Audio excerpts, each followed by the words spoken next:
All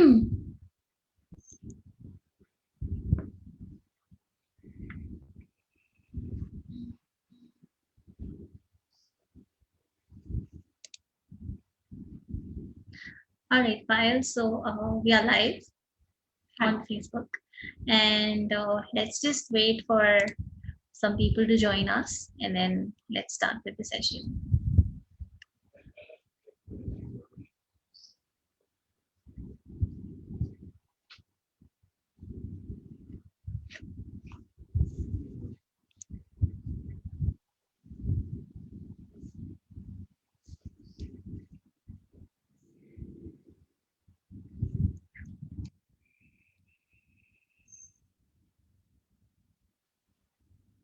So we posted about our live session through on our various social media platforms, and we are hoping that a couple of people will join us and get to know you better and get to know our platform better. That's interesting.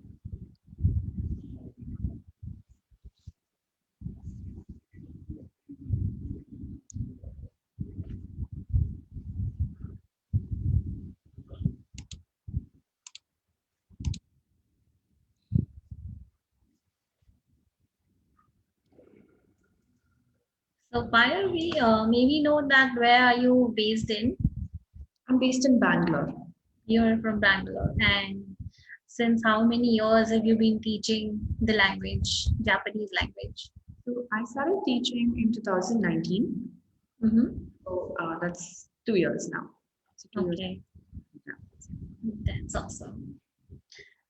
So let's start because our live session will be posted on our platforms after the session is over. So the people who are watching the video can connect with us later on as well. And if there are any questions that I get after the session is over, then I'll just connect with you and forward their questions to you, and we can reply them through Facebook or Instagram or maybe even YouTube. Yeah. So, Payal, would you like to tell us a bit about yourself? So I've been born and brought up in Bangalore. Then after my graduation, I started studying Japanese. So I was drawn to Japanese from my childhood. So Mhm. my elder sister has also done Japanese, so that's how I got an interest in Japanese. So after my graduation, I had to, since I was interested in languages, the option came down between Japanese and Mandarin. So Okay. because I had a little touch towards Japanese from my childhood, so that's why I chose Japanese. And then I was so interested in it, so it started continuing, and then I got into teaching, and then just been a wonderful journey since then. Okay, that's awesome. Have you been to the country? No, so I was supposed to go last year, but because of COVID, it's just getting postponed. Okay. Everything's ready. I'm just waiting for my visas. Uh-huh. Once they start issuing that, I'll be going there for at least a minimum of 1 year. Oh, And wow. like, Okay. To get to know the country better and the culture better. to get to know the country and also finish my entire language course as well. So I'll be Okay. doing a work course to Mm-hmm. do and to understand the culture. So what happens here is I don't get to talk to a lot of people in Japanese because no one knows Japanese in India as such. Right. It's all through the internet of what I can practice. So Yeah. there it'll be all just Japanese around. Okay, that's awesome. Actually, I went to Japan for about 8 days with a couple of friends back in, I think, 2016. And that was a really, really good trip. It was just for leisure, not for learning anything new. But we really enjoyed and ourselves and had a great time there. We loved the food over there. It like we had so many different kinds of dishes. It was really great. We really enjoyed. People are telling me that how will you survive there, being the food it's so different from India. Mhm. That's the fun part of it. Yeah, exactly. Are you a vegetarian? I'm a vegetarian. Oh, okay. It might be a bit difficult for you then. But the desserts are great over there, and you can get a lot of vegan options in desserts as well over there. So I think if you have a sweet tooth, you will enjoy yourself. with that. I'm waiting for that, and especially the way they present their desserts are right. I Oh, want to have yes, absolutely. Absolutely. So, like, I think that is the first motivation for anyone to go to Japan to taste the desserts over there. So, Payal, how many students have you taught and till now? And like, what kind of students do you prefer? Do you teach kids or do you take classes for adults? So from the past, because I've been taking classes, like I don't know, I haven't really counted as such, but I've been continuously taking classes. Then Mhm. I've taken individual batches and corporate batches.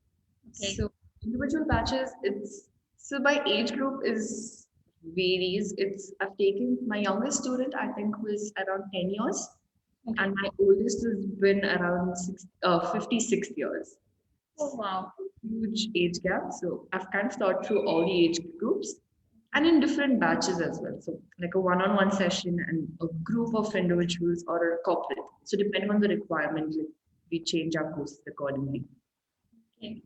And what are the motivations for people to, learn Japanese? Like you said that you've been fascinated by the language, and your elder sister was there to motivate you as an inspiration. She was there. So, what was the different reasons that the students wanted to learn Japanese?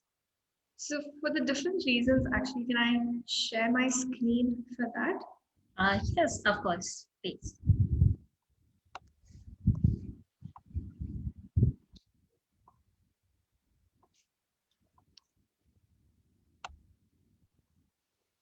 So, for the different reasons, like you asked, so one thing is when you learn Japanese as a language, it kind of sets you apart from the others.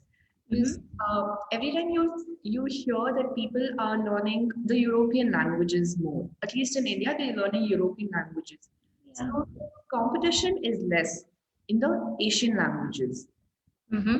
Demand is very high, so you get a higher competitive edge from the others. And since it's the third most used language, at least on the internet and in the world, so there's a lot of demand for different kinds of jobs like translators, interpreters, Mm-hmm. trainers, and even for short-term projects, they have those requirements. So just and once you kind of tell people that from my experience as well, so once anyone asks me like, what are you doing? And I tell them, yeah, I'm learning Japanese, and the look that you see on their faces, oh, Japanese, like with that awe that you see on their face, that I think that's worth it for me. Mm-hmm. All right. That's The what, surprise and the fascination, I think. and then they kind of they're more intrigued towards you, and they're like, why are you learning it? And otherwise, if I would have just said, ki, how, okay, I'm learning like one of the European languages, how, okay, like the elders have been seeing it. Like the Mm-hmm. elders of my family and like my circle have been seeing how, okay, she's going the same. But once you say like a different language, they'll be like, oh, why this? Why, like, how this? And how did it come? And then, you get all sorts of questions from everywhere. Right. I think that's kept me motivated. Like, I haven't got a single person who's like normally told me, oh, okay, Japanese, oh, okay. Like I've always got a follow-up question after that. That's then for your career. India and Japan relations are improving big time. So for that, there's a lot of and Japanese generally prefer they don't. If they're working with different countries, they would want a physical translator, like a human translator, rather than a machine, because Mm-hmm. so much lost once you learn the language and then you hear the translated version, you will realize there's so much lost in translation. But if it's a person translating, or if you're directly understanding the language, there's so much more that you can understand there. That's right. So that's where you become a language expert, and then you you just have a good workplace status there. Mm-hmm. And then you also understand the Japanese perspective, what they're trying to say firsthand. So even when you're working with your business clients or if you're studying there, so it's always better to know what they're talking in their own language, because not all Japanese people are well versed with English. That's So, right. so it's very difficult to really get what they're trying to say unless you know the language. Mm-hmm. And then They're also focused on relationship focused business culture. That's one thing about the Japan workplace. They try to build a relation with the person. So, other than the official relation. So, for that, you have to have few topics to talk to them about. So, if you don't know the language, you won't be able to initiate any conversations with them. Or it will be very, those small conversations where you can't really continue the conversation with them. Mm-hmm. And they also have this. One thing I like about Japan culture is they have this party sort of thing, which is called nomikai, which is a drinking party. So Okay. after the work is done, after their Mm-hmm. office hours and everything, they all have a drink together, and that's where no hierarchy is followed. Otherwise, they're very particular about their hierarchy. But in that nomikai Okay. parties, you can directly go and talk to the CEO of your company, and he just talk to you in like a friendly manner. Mm. So Okay. that's how you really build your relationships there. That's interesting. Yeah. Then all the anime fans there. So the, to know what once you read the subtitles of it, I mean, I was shocked. I was like, what are they saying? Because I could understand what they're saying in Japanese. And then I'm reading the subtitles, and there's just so much, like I mentioned, there's just so much lost in translation. You won't be able to understand the jokes, the puns that they're trying to make, or the sarcastic comments. It's very difficult to translate it. Right. So something like our Indian languages where we can't translate everything to English. But once you know the language, you'll understand it. So it's something like that. Okay. Then when you're traveling to Japan, to travel to Japan to you don't have to go read the signs on the boards. Like most of the signs are written in English as well nowadays because of the globalization. But Right. to have a conversation with the local to understand the culture there, just small bits and pieces. Like there's so much you can learn about Japan. So just bits and pieces of it. I think that's that's where a language plays an important role there thing to understand there are a lot of do's and don'ts like even in India like when you go to one place to another place there's so many do's and don'ts that we have that if it's acceptable in one state it might not be acceptable in another state so to understand those small differences you would need the language there. Actually, you know what? When we were there, when we were traveling around the cities like Tokyo and Osaka, so we had a bit of problem when we were going to the restaurants. So many of the restaurants didn't even have these English menus, so Mhm. they would not even entertain us. They would just say that we can't serve you because you will not be able to read the menu and understand what's going to be served and what to order. So we faced a little bit trouble because of the language over there.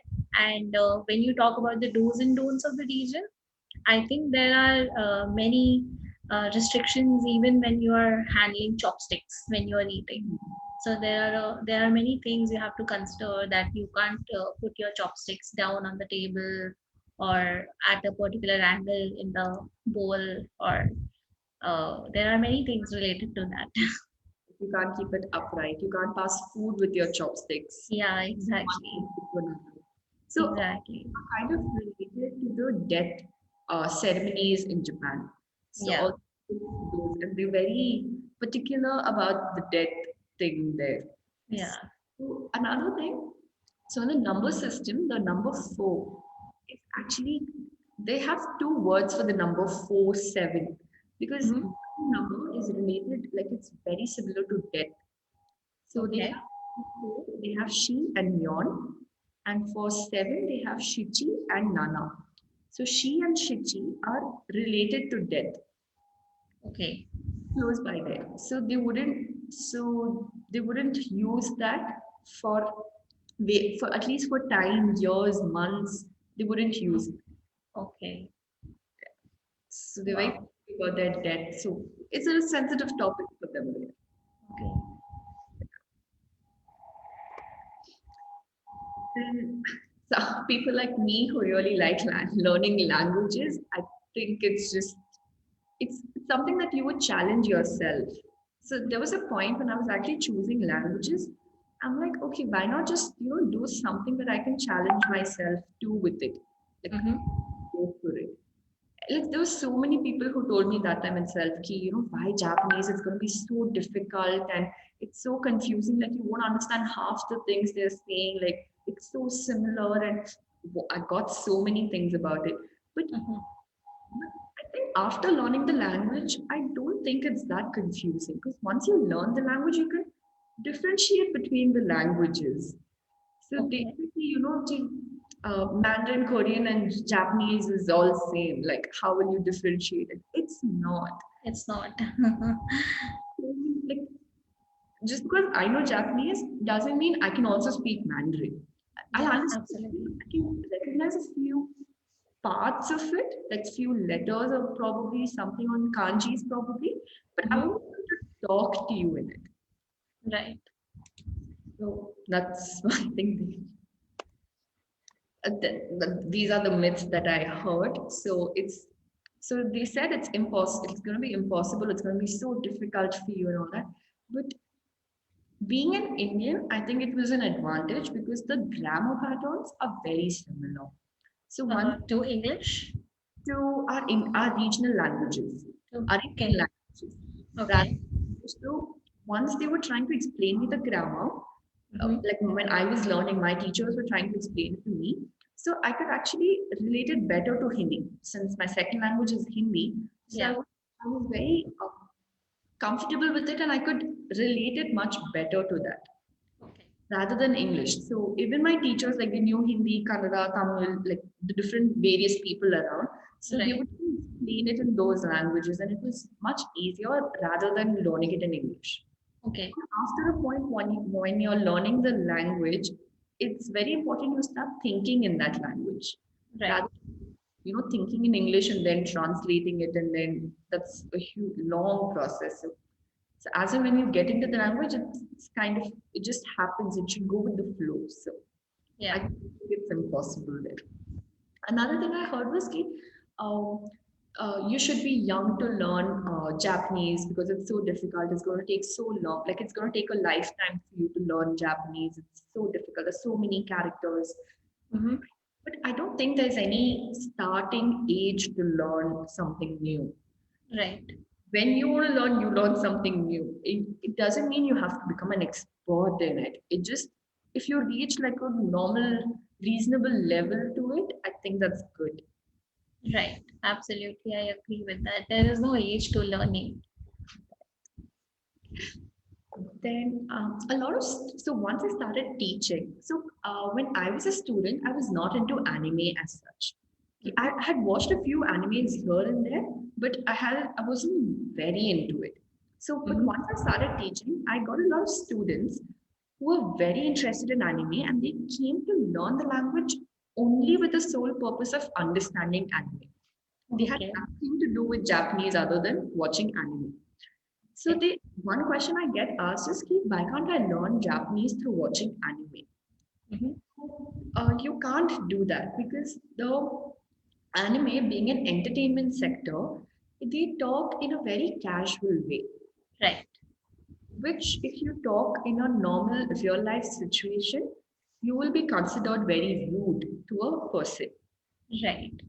So even in our mother tongues, like how you would talk to an elder and how you would talk to your kid or another like a younger person to you, there's a difference, like a respect difference. Absolutely. So anime is the most casual way of talking. So there are different Mm-hmm. levels. So that's like the most casual way. Then there's the casual way, then a normal way, then a formal way, and then very formal way. Absolutely. Five levels. So that comes like the last in the list.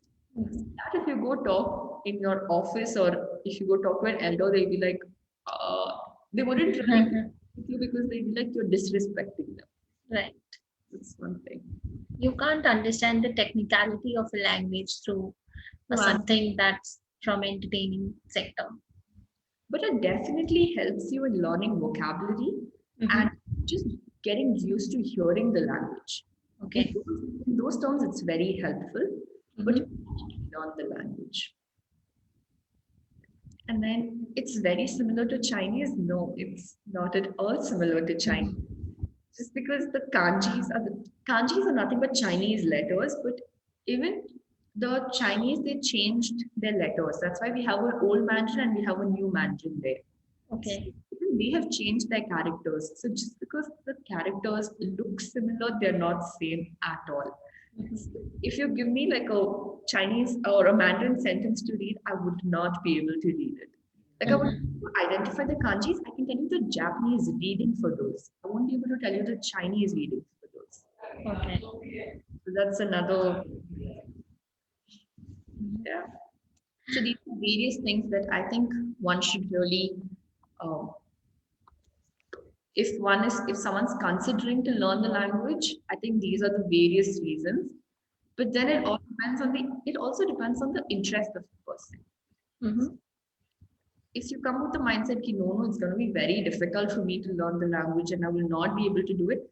If you go with that mindset to do something, I don't think you can do anything. Yeah, it will be very difficult then. Just not in the language perspective. Like even Hmm. normal work, if you think, oh, I won't be able to do it. If you go with that mindset, it won't happen. It won't happen. Yeah. You know कि हाँ, okay, I'll try, I will do something, and अगर हुआ तो ठीक, like if it happens, ठीक है, but if it Yeah. happens, okay. Yeah. So that at least you're trying. So, Absolutely. And what are the challenges that you faced yourself while learning the language? so one challenge I think I was not able to practice my language a lot because my classes Mhm. were only thrice a week, and Mhm. that was like only for like 3 hours a day and all that. So that was the only time I could talk in Japanese to someone. But Right. now I think because we have the internet, it's so wonderful that Mhm. I was able to connect with so many people online that I was able to practice my language there. So at least Okay. through messages, there's so many apps also. So where you can connect to the natives and you're just able to talk to them. And then Mhm. once like and my when people from here went to Japan, I kind of got connected to their circles. And when Okay. people when once I got connected to the institutes, like I got when Japanese people used to come here, I used to get connected to them. So that's Okay. how I kind of build a circle. I found a lot of Japanese people since I'm based in Bangalore. So I Mhm. kind of look out for Japanese people around, and then so that's how. But that was like one worry or one challenge I had in the initial years when I Okay. started, like Mhm. 2017, 18 when I started. So I was like, how am I going to practice? Like, okay, vocabulary is okay, grammar is okay, kanji is okay, but it's all textbook language. And Yeah. textbook language and talking to someone is very different. Absolutely. The fluency, you need to practice the fluency, and that can only come through when you're talking to someone in the same language, when you can connect with them Yeah. on a one to one basis. That's one That's thing true. I really improved on. Yeah. So that's one thing. Another thing was ki, I think everyone, like I told you, everyone really scared me when I started learning Japanese. So that was somewhere there in my mind. So Yeah. when I started learning, like there are three scripts in Japanese. One is Hmm. hiragana, one is katakana, and one is kanji.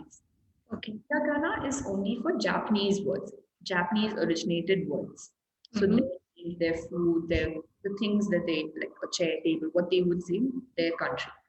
Katakana is all for the foreigners or foreign words. So our names, the products which they import, or chemical names, technical Hmm. forms, all that will be in katakana. Okay. Kanjis are nothing but the pictorial form of the hiragana words. So Hmm. katakana words don't have kanjis. So our names won't have a kanji. Their Okay. Japanese names will have a kanji for them. So Okay. hiragana, katakana are very easy. Like you'll be able to pick it up. So, but even because it's another system of writing. So there are Hmm. 46 letters and another system of writing, and you just need to get used to it. And I'm one person who doesn't like writing. Like, when we were in primary, they used to make us write those cursive writing, like Right. 2 pages when come and 3 pages when come. I Mhm. don't like that. Okay. I just made stories out of them. So when I would see a character, I would relate it to a story. So Hmm. because I would remember the story, I would remember the character. So I didn't have to Okay. write like some stories for it. And I think it Okay. worked. Great, awesome. So, Payal, would you be able to tell us about the courses also that you offer to the students? So this also will be divided into two categories. The first category is more of a conversation category where we'll be teaching only the Romaji. Romaji is nothing but you talk the word like the Japanese word, you will write it in the Roman script, which is nothing but the English script. English, okay.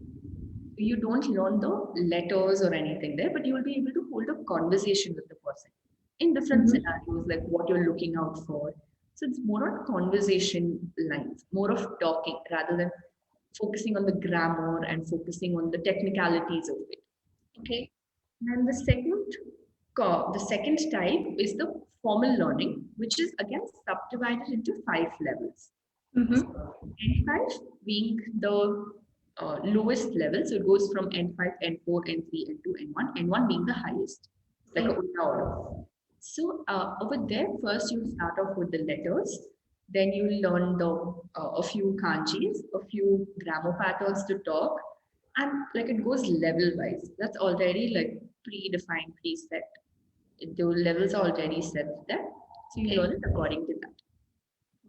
And then it depends on the requirement of the students, what they want. So now, Mm-hmm. since I told you ki I'm doing individual and corporate classes, so Yeah. corporate we used to have like after doing the level wise, we used to do a little more of business etiquettes, business Okay. related words, which a normal person like me, if I'm not a corporate person, I wouldn't need it.